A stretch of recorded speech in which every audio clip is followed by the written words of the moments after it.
So was JD Vance wrong to make those comments? Of course he was. But do those comments from JD Vance make him a racist? Well, according to this MSNBC commentator, although JD Vance's wife is Indian and his 3 children are biracial, he only wants white children in America. The stats are there.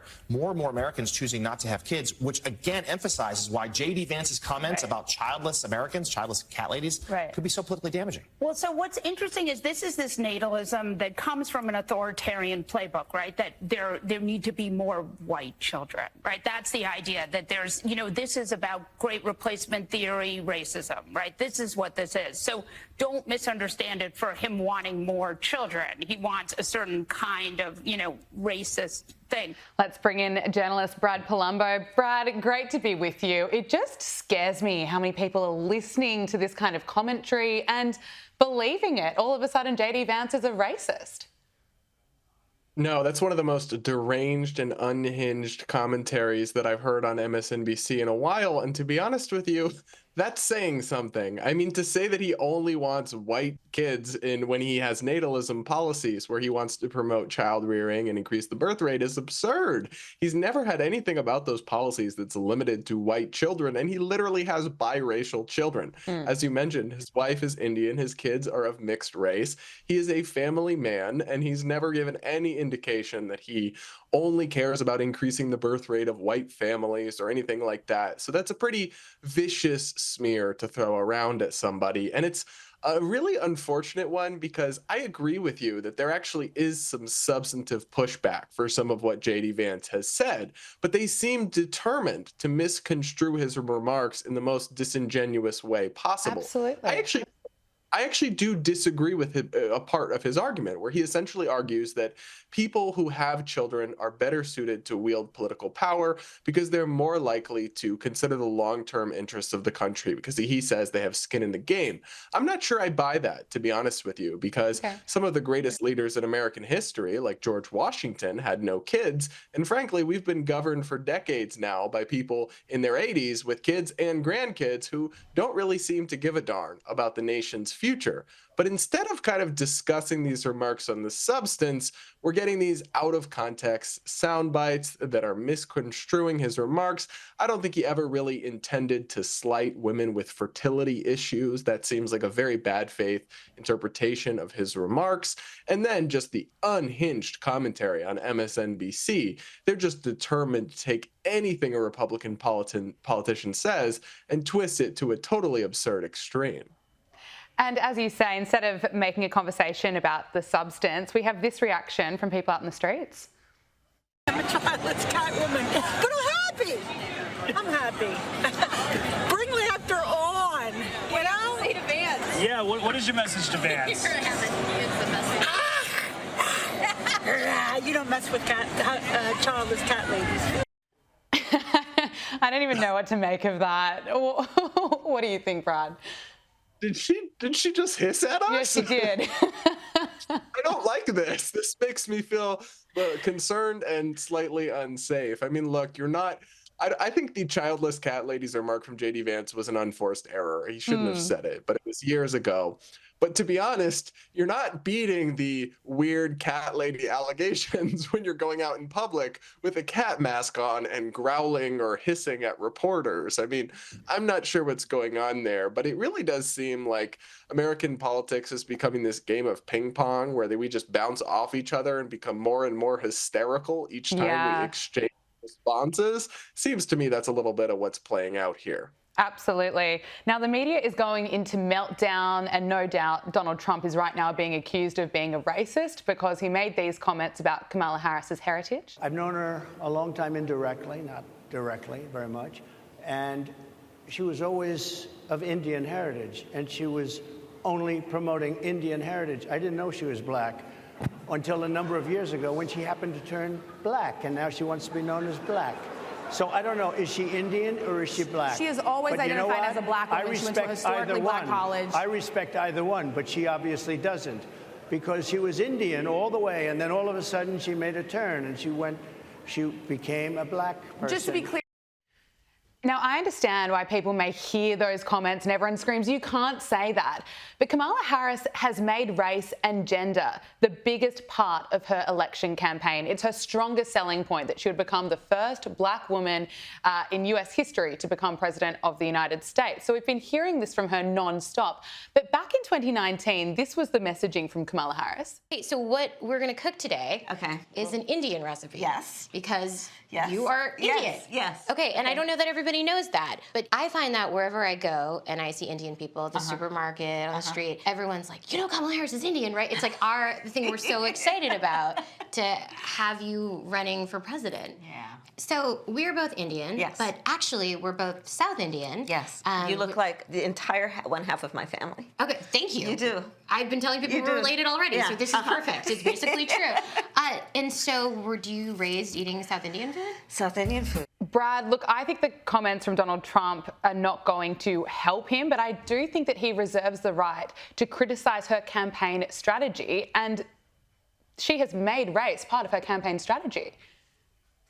Yeah, she certainly has. And I think there's some context to this conversation that's important. I watched the entire event that Trump did with these black journalists. And from the very get-go, it was incredibly hostile. They came at him really strong. I do give him some credit for honestly going there because he was very much going into the lion's den. And then the question he was asked that actually prompted this unfortunate response was one of, is Kamala Harris a DEI candidate? And some Republicans are saying that. And he actually declined to go along with that idea, even though I actually think that'd be a more defensible position because Biden basically said she was a DEI candidate and said he was only considering women for his vice presidency and strongly favoring women of color. So they have made identity a huge emphasis. They're absolutely drunk on identity politics, the modern Democratic Party. But I do think that Trump, this was an unforced error because Kamala Harris can be biracial. She can be both Indian, half of her family is of Southeast Indian descent, and half of it's of Jamaican descent, which is considered black. So she can be both. It may be true that she's emphasized the Indian side of her identity more, but Trump almost seems to be suggesting that she's like an Elizabeth Warren or like somebody who's pretended to be an ethnicity she's not. That's not the case. And now everybody's talking about that rather than the other parts of this event where I thought Trump actually acquitted himself very well in an incredibly hostile environment. Yeah, we'll just keep getting those sound bites from Donald Trump on repeat for the next few days and then some probably dangerous commentary from some media outlets. But let's look at Kamala Harris's priorities because we touched on JD Vance's priorities, and that is to make it easier for families to raise the next generation of children in America. But Kamala Harris, well, she wants to make sure that prisoners have taxpayer-funded trans surgeries. And there was a specific case, and when I learned about the case, I worked behind the scenes to not only make sure that that transgender woman got the services she was deserving. So it wasn't only about that case. I made sure that they changed the policy in the state of California so that every transgender inmate in the prison system would have access to the medical care that they desired and need. For prisoners, Brad, top priority?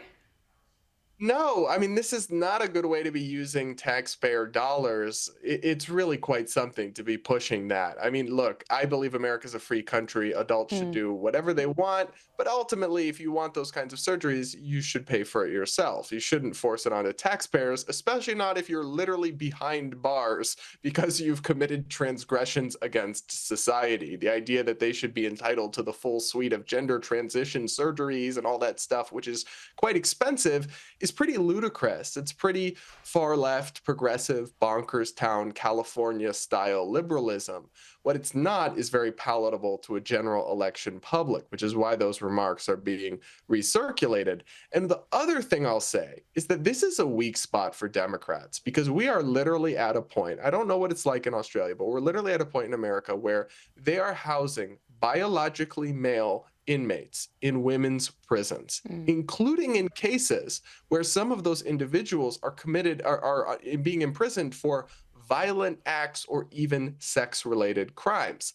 That's insane. I understand that maybe you need to have a separate ward or accommodations for inmates who identify as transgender, but putting violent, biologically male criminals in women's prisons is a recipe for disaster, and it's something that 9 out of 10 Americans think is absolutely nuts, I'm sure, if you ever polled such a question. Yet that's the record that places like California and the policies embraced by the progressive flank of the Democratic Party have to run on these issues. So I think that's an enormous liability for them, because it just strikes anybody with a bit of common sense as absolute madness. Absolutely, and it's not pro-women. Look, I want to talk to you about another fear tactic that's being used by the left-wing media, and that is to connect Donald Trump with Project 2025, something that Donald Trump has repeatedly distanced himself from, and he's described it as extreme. I don't know what the hell it is. It's Project 25. He's involved in Project, and then they read some of the things, and they are extreme. I mean, they're seriously extreme.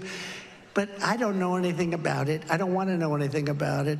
But what they do is misinformation and disinformation, and they keep saying, he's a threat to democracy. I'm saying, what the hell did I do for democracy?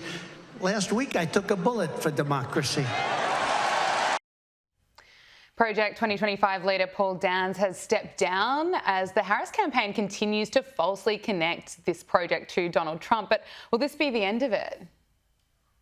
No, I don't think it will be, because they've decided that this is a good poll-tested attack against Donald Trump, but it's a really bad faith smear, because Trump has condemned this Project 2025, this pretty radical conservative agenda from the Heritage Foundation here. He's condemned it in extraordinarily strong terms. Unlike I've seen him condemn many things, honestly. He's not a big condemner, but he's gone out of his way over and over again to distance himself from this project, because some of the ideas in it are very radical and very unpopular. But they want to tie this to him, even though he's put out an actual agenda, a Republican Party platform that is the Trump platform that people can go look, and the most controversial parts of Project 2025, like banning abortion medications, like banning all pornography, those things are nowhere to be found in Trump's actual platform. So it seems to me to be deeply unfair to judge a candidate and assign to him blame and responsibility for this is what he'll do, Project 2025, when he's vocally repudiated it over and over again, and also put out a separate agenda that is quite different in many of the key and most controversial policies. Now, it's true Trump has some ties to it. Some of the people involved in creating it worked in his White House, and the Heritage Foundation is an influential conservative group. But people who understand politics understand that there's always activist groups creating agendas and white papers and trying to push them in the background. It doesn't mean those ideas are going to all see the light of day, or even that most of them will. It's purely aspirational. So these ideas, some of them I think make a lot of sense in this document. Some of them I think are a little bit Looney Tunes. But ultimately, you can't pin them on Trump when over and over again he said, I don't support this, but that is what mainstream media is doing. And it's the kind of thing that they would so quickly call misinformation or disinformation, or even call to be censored if it was conservatives or Trump supporters that were doing it. But because it's to take down the guy they really don't like, I guess any means are justifying any ends in their mind. Absolutely. Facebook can classify that iconic shot of Donald Trump with his fist in the air after getting shot as misinformation. It's of course corrected that, but it's absolutely insane. Look, just when we thought it couldn't get any more embarrassing for the Secret Service, it has. My question is, why don't you relieve everybody of duty who made bad judgment?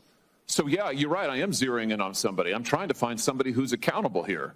So you're telling me that the person who made the decision not to include this in the perimeter has not been relieved of duty. What about the person who's in charge of the interoperability of radio frequencies between local law enforcement and Secret Service? Has that person been relieved of duty? No, Senator, because interoperability is a challenge, is a greater challenge than just one person. On that day, we had a counterpart system. It failed As the person who made the decision to send Donald Trump onto stage knowing that you had a security situation, has that person been relieved of duty? No, sir, they haven't. Has the person who decided not to pull the former president off of stage when you knew that, in your words, the locals were working a serious security situation, has that person been relieved of duty?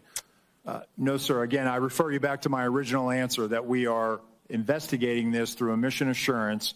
And as opposed to zeroing in on one, what more do you need to investigate to know exactly what the decision-making process was? What more do you need to investigate to know that there were critical enough failures that some individuals ought to be held accountable?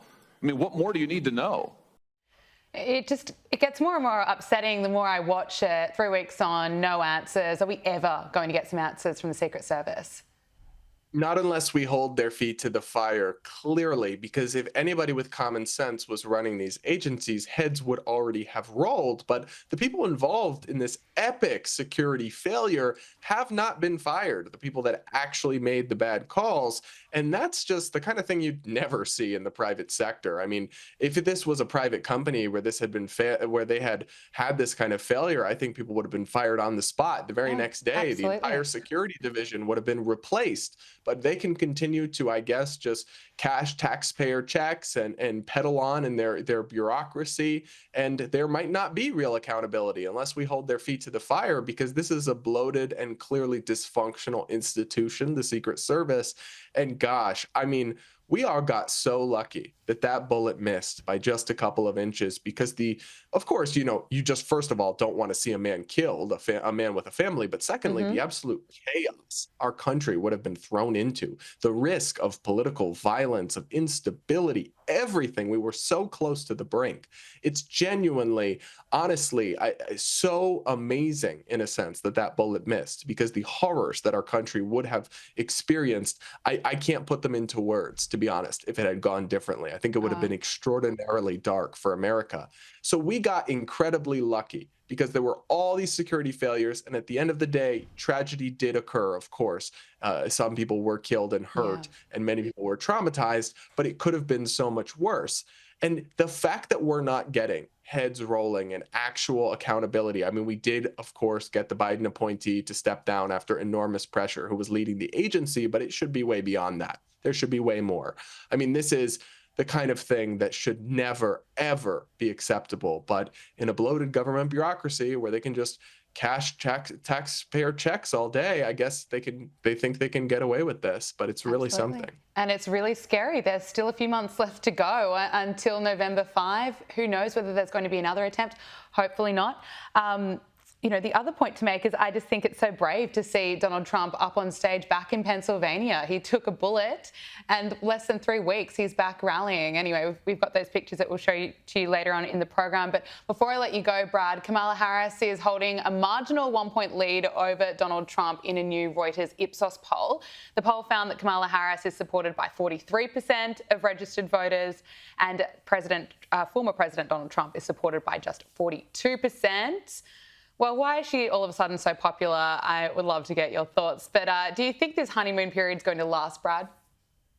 No, I don't. I mean, back when she ran for president in 2020 under her own presidential campaign in the Democratic primary, she originally was doing quite well. She had big leads in a lot of the polls. She was kind of the media flavor of the month. But as the campaign went on, her really just being very bad at politics came out and was on full display. Her many gaffes, her flip-flopping on policies, all of that became clear, and she plummeted and eventually dropped out before the Iowa caucuses. So her campaign went up in flames. She's having a bit of a moment. It is a honeymoon phase right now. The media has switched overnight and is all in lockstep about praise Queen Kamala, but her vulnerabilities will become clear. She has a quite radical record. In 2019, she was rated as the most left senator in the U.S. Senate. She's got radical positions on everything from fracking to transgender issues to abortion to many other things that will haunt her. All of this, the attack ads are being written right now. So I would expect her to come back down to earth in the polling and for this race to really tighten up in the coming weeks, because she's having a little bit of a bump now, but I think it's a sugar high. And I do think there's going to be a crash soon.